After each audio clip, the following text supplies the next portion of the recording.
Sumasahimpapawid mula sa Premier Ibanag City of the North. Para sa Diyos at sa Pilipinas nating mahal, ito ang DZYT 765 SMNI Radio Tuguegarao. Kapartner mo sa balita at serbisyo. Mga balita, impormasyon, serbisyo at inspirasyon dito lang sa DZYT 765 SMNR Radio Tuguegarao. SMNR Radio News Blast.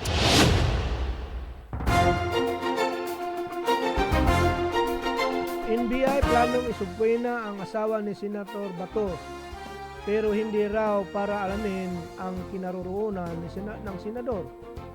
Nilinaw ng National Bureau of Investigation or NBI na ang planong pagpapadala ng subpoena kay Nancy de la Rosa, asawa ni Senador Ronald Bato de la Rosa, ay hindi para alamin ang kinaroroonan ng senador.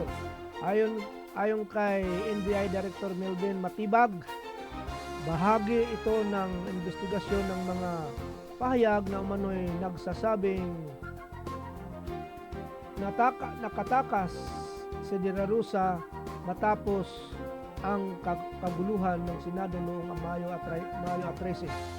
Sinilip din ng NBI kung ginamit ng insidente bilang distraction para sa makalabas ang senador habang nasa protective custody ng Senado.